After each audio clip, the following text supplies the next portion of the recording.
이스라엘 백성들이 애굽에서 하나님의 은혜 가운데 구원받고 나와서 광야에서 한 40여 년 동안 헤매게 되죠. 그리고 그 광야에서 그 생활을 거의 마감할 때쯤에 있었던 일이 오늘 소개되고 있습니다. 모압 평지라는 곳을 지나서 모압 땅에 있는 모압이라는 그 모압 평지라는 곳을 지나서 요단강을 동쪽에서 서쪽으로 건너서 가나안 땅에 들어가야 되거든요.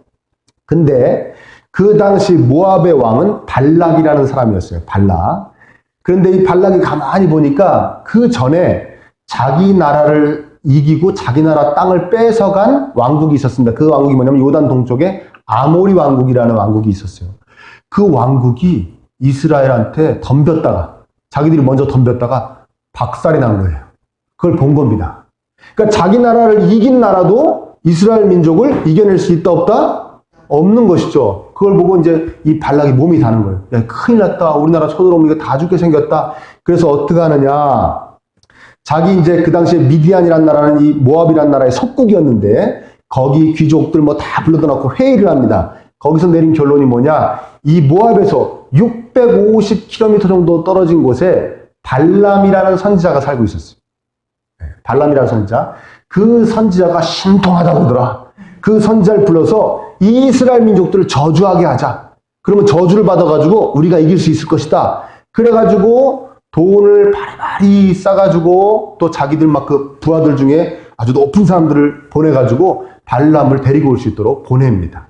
여기서 여담이지만 오늘 주제하고는 상관이 없지만 한 가지만 말씀드리고 넘어갈게요. 뭐냐? 여러분, 이 부분이 성경은 지어낸 얘기가 아니라는 것의 증거입니다. 무슨 얘기냐면 어떤 사람이 지어낸 얘기에 이름을 발람과 발락이 뭡니까? 헷갈리게. 아주 설교하기도 힘들어 죽겠어요. 발람, 발락이 뭐예요? 그렇죠. 누가 소설을 쓰는데 남자 주인공 이름은 철수, 여자 주인공 이름은 철수기. 그렇게 쓰겠습니까? 아니죠. 철수와 영희. 이렇게 쓸 거 아닙니까? 그러니까 이건 지어낸 얘기가 아니라 증거예요. 지어낸 얘기라면 이런 사람 이름을 이렇게 안 쓰죠. 원어로 봐도 굉장히 비슷합니다. 이름이.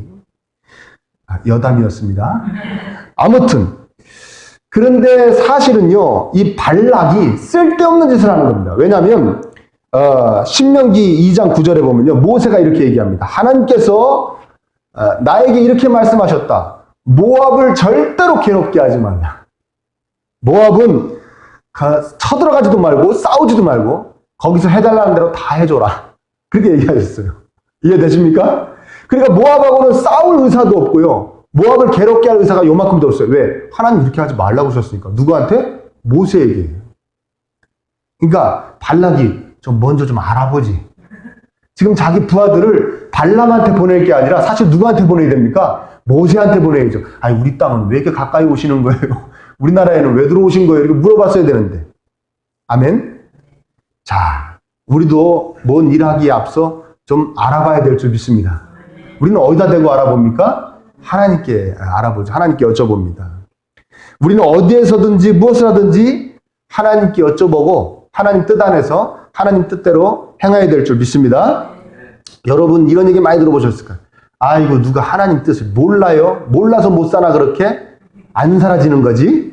뭐 그래요. 그렇게 살 수 있는 능력이 없는 거지? 뭐 그렇게 얘기하시죠? 또 저만 들은 얘기인가요? 전 이런 얘기 많이 들었었는데 누가 뜻을 몰라요? 그렇게 하기가 안 되는 것이지 그렇게 살 수가 없는 것이지 근데 꼭 다 그런 건 아닙니다 여러분. 허다한 경우에 하나님 뜻을 정확하게 모르는 경우가 많이 있습니다. 하나님이 어떻게 가정생활을 하라는 것인지 어떻게 교회생활을 하라는 것인지 어떻게 직장생활을 하라는 것인지 그리스도인이면 어떻게 사업을 해나가야 되는 것인지를 잘 모르는 사람들이 허다합니다 여러분. 하나님의 뜻을 잘 모르고 사는 사람 하나님의 뜻을 어설프게 알고 사는 사람들은 마치 이런 것 같아요. 어떤 동네에 어떤 집에 원숭이가 한 마리 있었어요. 원숭이. 근데 이 원숭이가요. 나무 작대기로 파리를 그렇게 잘 잡는 거예요. 파리를. 그러니까 막 온 동네 사람들이 구경하러 옵니다. 주인은 맨날 칭찬합니다. 예쁜 원숭이, 파리를 잘 잡네, 칭찬합니다. 근데 하루는 주인의 손자가, 갓 돌진한 손자가 새근새근 자고 있었는데, 파리가 코에 앉은 거예요. 그 원숭이가 어떡합니까? 우리 주인이 파리 잡는 거 되게 좋아해. 우리 주인의 나를 향한 뜻은 파리를 잡는 거야. 그래가지고 작대기로 그 다음은 너무 잔인해서 말씀 안 드리고, 아무튼 그 이후로 그 원숭이는 아무도 못 봤습니다. 무슨 얘기입니까? 우리도 그렇게 살 수 있다는 거예요. 하나님 뜻을 잘 모르면요, 이렇게 생각하는 거예요. 하나님이 내가 파리를 잡는 걸 되게 좋아하셔, 이렇게 생각하고 살 수 있다는 거예요. 사실은 좋아하시긴 좋아하시는데 파리를 잡으려다가 사람을 다치게 해서는 안 된다는 것은 모르는 것이죠. 이것이 바로 하나님의 뜻을 잘 모르는 사람, 아니면 어설프게 알면서 자기가 잘 안다고 생각하고 사는 사람들이 범할 수 있는 실수입니다. 자, 그래서 우리는 늘 말씀을 공부해야 되고 하나님께 기도를 해야 됩니다. 하나님, 정확하게 가르쳐 주세요. 정확하게 알고 정확하게 살아갈 수 있도록 가르쳐 주세요. 아멘입니까? 오늘 본문의 발람은요, 그렇게 여쭤봅니다. 딱 이제 발락의 그 부하들이 온 거예요. 재물 바리바리 싸갖고 왔어요. 야, 발락, 우리 왕이 당신을 모시고 오랍니다.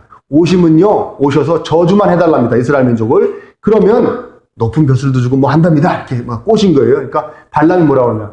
나 그냥은 못 가겠습니다. 아무튼 오늘 하루 여기서 주무세요. 제가 우리 여호와께 여쭤보겠습니다. 그리고 여호와께 그날 밤에 기도를 하는 거예요. 자, 신앙인으로서 아주 아름다운 모습, 올바른 모습이 아닐 수 없습니다. 그렇죠? 하나님께 여쭤보고, 와, 그래요? 얼른 가야지 따라가는 게 아니에요. 하나님께 여쭤봅니다. 하나님께서도 이런 발람의 모습을 기특하게 여기셨는지 바로 응답해 주십니다. 하나님의 생각을, 하나님의 뜻을 바로 응답해 주셔요. 뭐라고 응답해 주시냐? 12절에 한번 볼까요? 자, 읽어봅니다. 시작. 하나님이 발람에게 이르시되 너는 그들과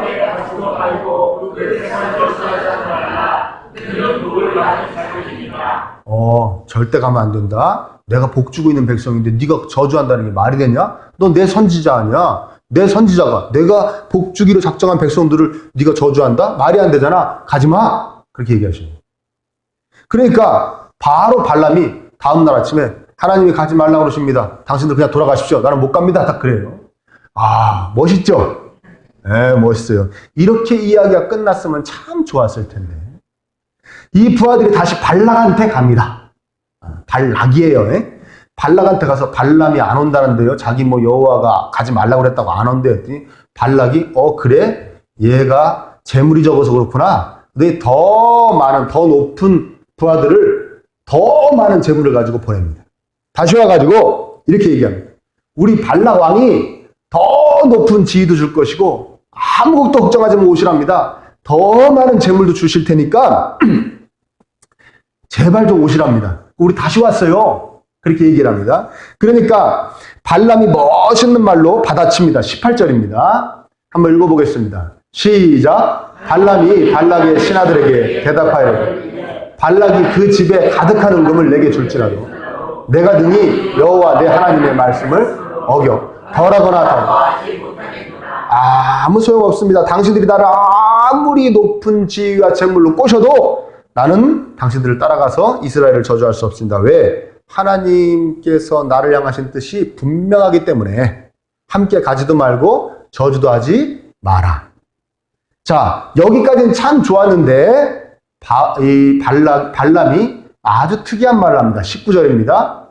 읽어보겠습니다. 시작.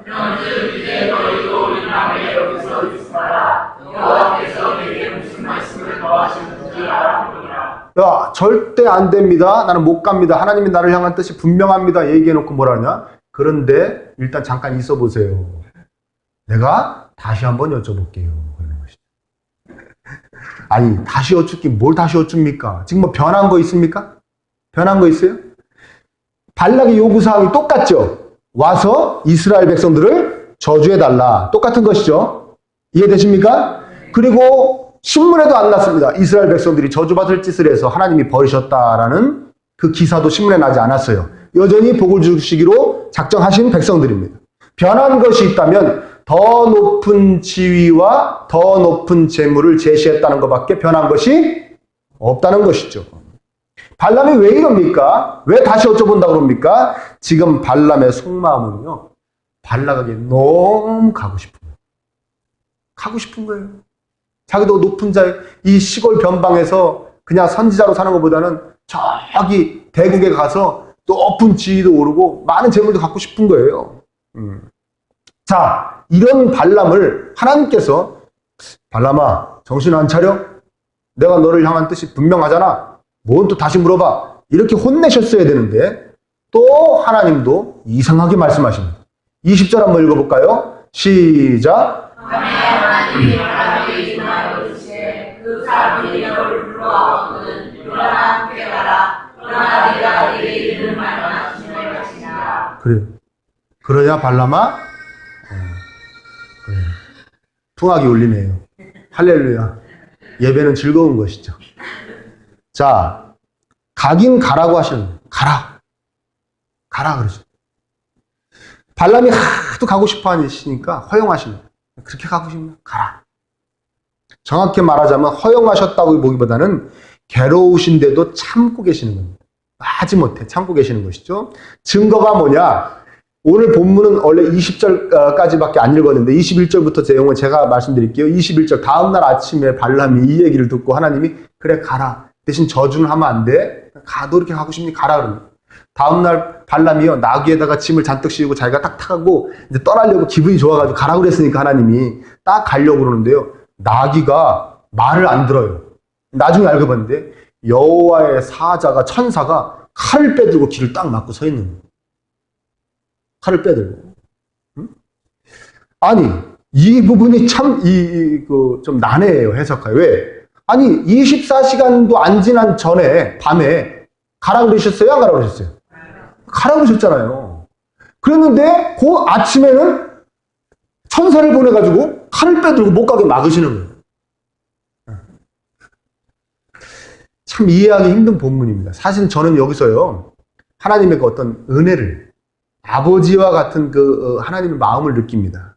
사랑하는 마음에 아들이 하도 가고 싶어 하니까 보내시긴 보내시는데 마음이 너무 편치 않으시는 거니까 뒤로 살짝 가라고 그러고서 뒤로 살짝 자기 부하를 보내가지고 막고 계시는 것이죠. 혹여도 이 부하 만나가지고 안 가게 될까봐 안 갔으면 하시는 거예요. 이해되십니까? 아버지의 사랑을 느끼는 것이죠. 우리 인간으로 비유하자면요. 이제 성탄절 전날에 크리스마스 이브날 왜 그렇게 변했는지 모르겠지만 막 아주 광란의 파티들이 벌어지지 않습니까? 그날이 무슨 날인데 나 그렇게 파티를 하는지 모르겠지만 아무튼 그 전에들 많이 하셨죠 파티? 네. 아무튼 그 믿는 집안에서 아버지가 자식들을 모아놓고 얘기하는 겁니다. 우리 성탄 전날에 우리끼리 가족끼리 밥도 맛있게 먹고 예배도 드리고 우리끼리 재밌는 시간을 보내자. 예수님 오심을 축하하자. 기뻐하자. 감사하자니까 아들이 딱 그러는 거죠. 아버지 저 친구들하고 약속했어요. 그날 친구네 집에 모여가지고 광란의 파티를 하기로 했어요. 저 보내주세요. 저만 안 가면 저만 바보 되는 거예요. 왜 저는 그런 것도 한 번쯤 해보면 안 되나요? 막 따지는 거예요. 그러니까 아버지가 어쩔 수 없이 아들이 너무 가고 싶어 하니까 그래 아들아 너는 그러면 예배드리지 말고 너는 가서 광란의 파티를 하렴. 허락을 했어요. 그래가지고 이제 크리스마스 이브날 돼가지고 아들이 아버지한테 아버지 저 가게 차비 좀 주세요. 했더니 아버지가 오늘 은행에 못 갔다 와서 돈이 한 푼도 없다. 그리고 아참 네 옷도 마를 줄 알고 빨았더니 아직도 안 말랐더라. 신발도 마를 줄 알고 물에다 담궈놨는데 깜빡하고 안 빨았다. 뭐 이런 얘기 이해되십니까? 가는 게 너무나 싫은데 너무 가고 싶어 하니까 허락해 주는 것이죠. 그렇지만 또 한편으로 막는 겁니다. 지금 하나님이 그러고 계시는 거예요. 하나님이 그러고 계시는 거예요. 발람을 사랑하시는 마음. 그래도 끝까지 그냥 가지 말라고 하셨으면 되는데 왜 가라고 그러셨냐? 발람이 너무도 가기를 원해서 그렇습니다. 증거가 뭐냐면요. 방금 전에 여호와의 사자가 와서 길을 막았다고 그랬죠. 처음에 발람은 몰라요. 나귀가 알아봅니다. 아이 그놈이 아주 영물이에요. 천사를 나귀가 봐요. 나귀가 보고서는 이 나귀가 밭으로 들어가 버려요. 길로 가다가 여호와의 사자가 칼 들고 서 있으니까 무서워가지고 밭으로 가버립니다. 그러니까 밭으로 들어가니까 이 발람이 창피하잖아요. 밭으로 들어갔으니까 자기가 나귀를 타고 그러니까 막 채찍으로 때립니다. 그러다가 간신히 끌고 나왔는데 또 담에다가 막 가기 싫어가지고 막 비벼가지고 이 발람이 발이 이 담 사이에, 이 나귀하고 담 사이에 발이 찧어요. 거기서 또 채찍으로 팍 때립니다. 그러니까 이번에 나귀가 어떠냐면 아이가 주저앉아버려요. 그때는 이제 몽둥이로 나귀를 빡 때립니다. 근데 갑자기 나귀가 말을 해요. 이거 처음 듣는 얘기예요? 왜들 이렇게 놀라시는 거예요? 아니, 성경이 다 나오는 얘기예요. 우리 민숙이 읽었잖아요. 자, 나귀가 뭐라 하냐면 나를 왜 자꾸 때리냐고 그래요. 너 맞은 걸 다행으로 알아. 너 칼이 있었으면 넌 나한테 벌써 죽었어. 이게 뭐 하는 짓이야? 그럽니다. 나귀가 이렇게 해요. 평생에 내가 당신하고 같이 살았는데, 같이 당신을 맨날 태우고 다녔는데 한 번이라도 이렇게 당신을 거역한 적이 있습니까? 그러니까 발람이 그래 너 참 오늘 이상하다. 너 왜 안 하던 짓을 해? 그런데 그때 발람의 눈도 하나님이 딱 여시니까 발람이 딱 보니까 천사가 칼을 들고 죽이려고 딱 서 있는 거예요. 그리고 거기서 이 발람이 딱 엎드립니다. 납작 엎드려요. 그리고 천사님 오셨냐고 딱 그러니까 천사가 뭐냐냐. 너 왜 네 나귀는 3번이나 때렸냐. 넌 나귀 때문에 산 줄 알아라. 나귀가 이렇게 피하고 그러지 않았으면 넌 벌써 나한테 죽었다. 그래요. 그러니까 발람이 말합니다. 내가 하나님 범죄하였나이다. 그래요. 범죄하였나이다. 원래 안 가야 되는데 가려고 이렇게 발버둥을 쳤네요. 죄송합니다. 안 가겠습니다. 그 다음에 저와 여러분 같았으면 어떻게 했을까요? 짐 다 풀고 나 못 가요. 하나님 이렇게도 가는 거 싫어하시는데 어저께도 마지못해 허락해 주셨네요. 사실은 정말 가는 거 싫어하시네요. 안 갑니다. 그랬겠죠? 그랬겠죠? 근데 발람은 뭐라고 그런지 아십니까? 거기서 저가 정말 잘못했습니다. 하나님께 범죄했는데 이렇게 가는 걸 원하시지 않는다는 걸 몰랐습니다. 잘못했습니다. 한다는 뭐라냐 34절에 이렇게 얘기합니다. 당신이 나를 기뻐하지 아니하시면 나는 돌아가겠나이다. 이게 무슨 말입니까? 가는 거 싫으시면 안 갈게요. 이걸 지금 질문이라고 합니까? 질문이라고 하냐고요. 이해되십니까? 얼마나 가고 싶으면 여기서 또 때를 쓰는 거예요. 정 가지 말라면 안 가고요. 뭐 그런 거예요. 천사가 칼 들고 서 있는데도 그 얘기를 하는 거예요. 아니 가는 거 원하셨으면 칼 들고 왜 서 있습니까 여기? 이해되십니까? 네. 여기서 하나님께서 발람을 발락하게 못 가게 하시려면요. 딱 2가지 방법밖에 없어요. 정말 여행을 할 수 없도록 큰 중병이 들게 하시던가. 발람이 아니면 죽여버리셔야 돼요. 그 정도로 발람은 지금 미쳐 있는 거예요. 발람한테 너무 가고 싶은 거예요. 이해되십니까? 하나님께서 말씀하십니다. 그 사람들과 그 여호와의 군대 그 사자 만나가지고 그러고 난 다음에도 하나님이 마지막으로 허락해 주셔요. 그래 가라. 이처럼 발람이 때를 씁니다. 하나님께서 어쩔 수 없이 정말 마지못해 허락하시는 것이죠. 하나님의 온전한 뜻이 아니라 마지못한 뜻이라고 할까요? 이건 발람이 지금 여기서 발락한테 가는 건 온전한 뜻이 아닙니다. 온전한 뜻은 가지도 말고 저주도 하지 말라는 겁니다. 마지못한 뜻은 뭡니까? 가기는 가는데 저주는 하지 말랍니다. 이해되세요? 둘의 차이를 아시겠습니까? 온전한 뜻이 아닙니다. 발람이 하나님의 뜻을 온전히 따르지 못한 이유가 뭡니까? 물질이 어떤 그 세상적인 어떤 그 이득이 눈에 아른아른거려가지고 하나님의 뜻을 온전히 따르지 못한 것이죠. 벼슬 준다고 그러지, 재물 준다고 그러지, 그럽니다. 18절에 보면 발락이 이렇게 얘기했죠. 아까 읽어봤습니다. 발람이 발락의 신하들에게 대답하여 가로되 발락이 그 집에 있는 은금을 가득히 채워서 내게 줄지라도 내가 능히 여호와 내 하나님의 말씀을 어기고 덜하거나 더하지 못하겠노라. 그래요. 나한테 억만금을 줘봐라. 내가 가나. 그거죠. 여러분 진짜 굳은 마음을 먹은 사람은요. 그렇게 쉽게 자기의 의지를 사람들한테 표현하지 않습니다. 여러분 이런 사람들 조심해요. 난 목에 칼이 들어와도 비밀은 지켜요. 저한테 다 말씀해 보셔요. 이런 분들 있죠. 반드시 딴 데가 얘기합니다. 정말 말 안 할 사람은요. 가만히 있다 그냥 목에 칼 맞고 죽어요. 말 안 하고. 난 목에 칼이 들어와도 이런 분들은 반드시 여러분들 배신합니다. 아멘? 정말 굳은 의지를 갖고 있는 사람들은 자기 속마음을 이렇게 드러내지 않아요. 지금 발람이 뭐라고 그러니까 은금을 당신의 집에 있는 은금을 내게 줄지라도 난 못 갑니다 하는 얘기 뭐냐면 사실은 뭐예요? 은금을 좀 가득히 줘봐, 그 얘기. 이해되십니까? 말은 번지르르 가게 하지만 정말 자기에게 하나님의 뜻을 따르는 것은 정말 불편하고 힘들고 자기에게 아무 이익도 없고 그럴 것 같은데 하나님의 온전하신 뜻이 아닌 발락에게 가는 것은 자기에게 큰 벼슬도 오고 큰 재물도 오고 자기에게 너무 좋을 것 같은 거예요. 재밌을 것 같은 거예요. 이게 더 매력적인 거예요. 그러니까 그 길로 가는 것입니다. 여러분, 우리도 이렇게 발람처럼 하나님께서 나에게 향하신 온전한 뜻을 따르지 못하고 내 입맛에 맞는 길을 갈 때가 있습니다. 그렇죠? 예, 그렇습니다. 아까도 얘기했듯이 하나님 우리에게 향하신 뜻이 있어요. 가정에서는 어떻게 해라. 남편한테는 어떻게 하고 부인한테는 어떻게 해라. 애들한테는 어떻게 해라. 부모님에게는 어떻게 해라. 뭐 그런 뜻이 있겠죠. 그 다음에 여러분 뭐 친구들 간에 어떻게 지내라. 신앙생활은 교회생활을 어떻게 해라. 직장에서 사업장에서 어떻게 해라. 하나님 향하신 뜻이 있습니다. 그 뜻 그대로 사십니까? 또 아멘 안 하시네.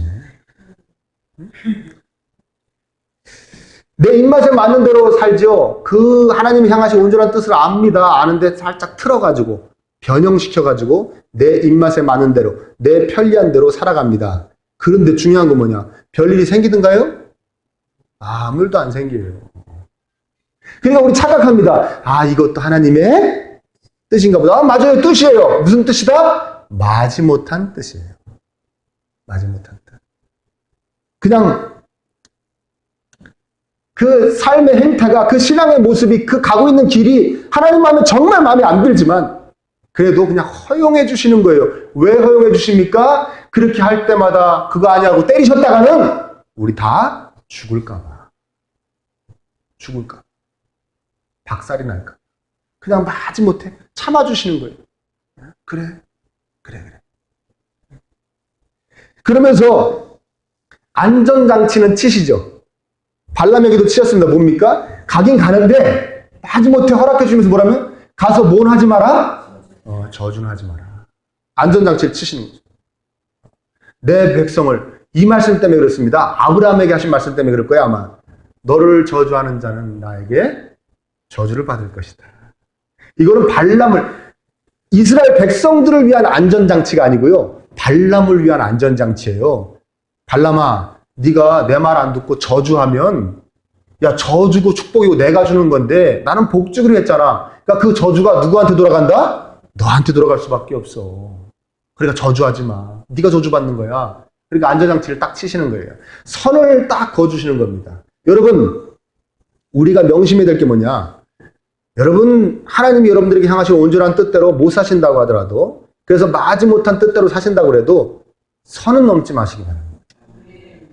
아멘? 선을 안 넘죠?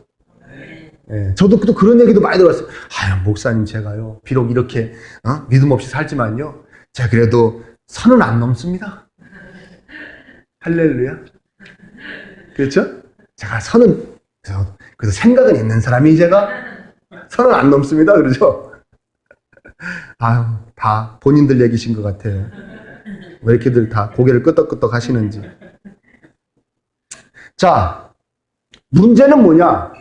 그래, 선을 안 넘는 것도 좋고, 마지못해 허락하신 그 길로 가는 것도 좋습니다. 그런데 문제는 뭐냐? 그 마지못해 허락해 주시는 그 길로 계속 가면 안 된다는 거예요. 돌이켜야 된다는 거예요. 돌이켜야 돼요. 왜? 슬픈 결과가 옵니다. 아픈 결과가 와요. 어떤 결과가 오는지는 발람의 그 다음의 삶을 보면 알 수 있고 최후를 보면 알 수 있습니다. 이후에 발람이 어떻게 되냐? 발락한테 가죠. 발락한테 갑니다. 발락은요, 발람이 오니까요, 버선발로 나와가지고 막 맞이합니다. 우리 선지자님 오셨다고, 이제 우리는 안 죽게 생겼다고 막 그럽니다. 그러면서 발람한테 그럽니다. 끊임없이 얘기합니다. 이스라엘 백성 저주하세요. 이스라엘 백성 저주하세요. 그런데 발람은 성경에 나온 것만 4번을 축복합니다. 누구 앞에서? 발락 앞에서. 마음이 편해요, 불편해요? 마음 편해요, 불편해요? 아니, 자기한테 요구 조건이 있잖아요. 이스라엘 백성들 저주하라는 거 아닙니까? 근데 그 요구 조건을 한 그 사람 앞에서, 많은 재물과 벼슬을 준 사람 앞에서 요구 조건대로 안 하고 완전히 반대대로 행하고 있는 발람의 모습이 과연 행복할까요? 완전히 가시방석일 거예요. 야, 이거 내가 지금 여기 왜 왔냐, 지금 내가 이거. 나중에요, 그 재물과 그 벼슬도 못 갖는 것 같이 됩니다. 못 가집니다. 여러분, 하나님 말씀대로 온전한 뜻을 붙잡고 살아가면 재미도 없을 것 같고 불편할 것 같고 이익도 안 될 것 같지만 사실은 거기가 재미있고 거기가 복된 길인 줄 믿으시기를 축원합니다. 마지못해 허락하신 길로 가면요 맨날 찝찝한 거예요. 이 발람처럼.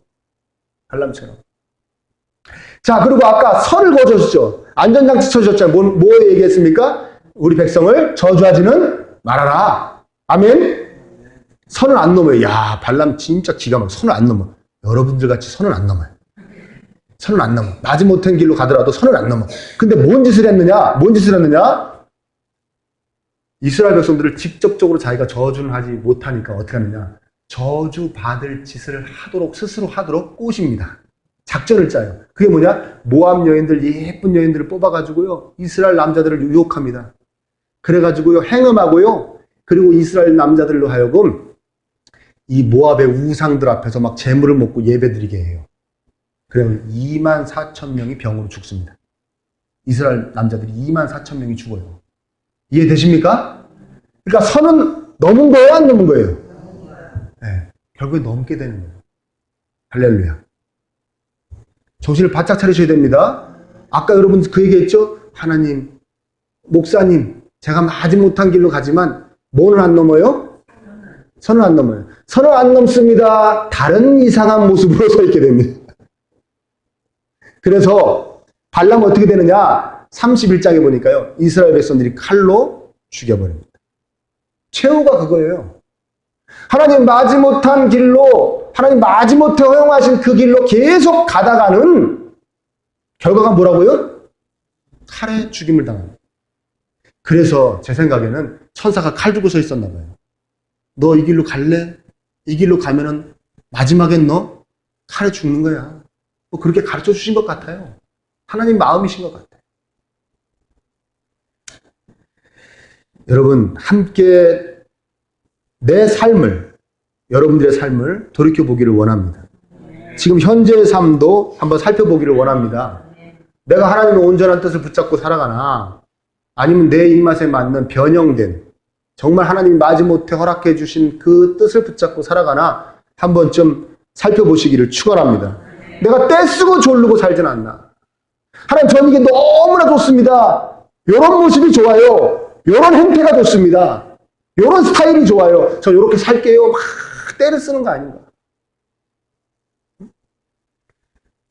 하나님, 야, 그거 아니야. 이게 좋은 거야. 이게 너한테 최고로 좋은 길이야. 이게 내 뜻이야. 하나님, 아니에요. 그거 너무 힘들어 보이고, 불편하고, 그 이득도 안 되고, 그거 뭐예요? 그거 요렇게 살게 해주세요.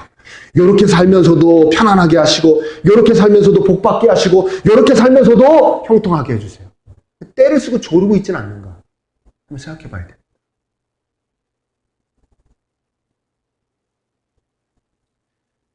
여러분, 속히 온전하신 뜻으로 돌이키시기를 축원합니다.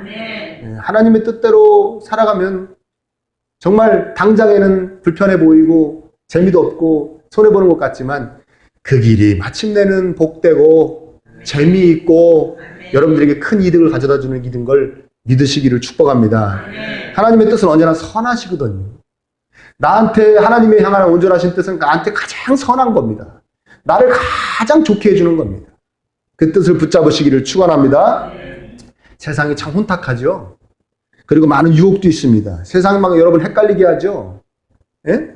그리고 내 주변에 보면은 저 사람도 온전하신 뜻대로 안 사는데도 잘 되는 것 같고, 할렐루야.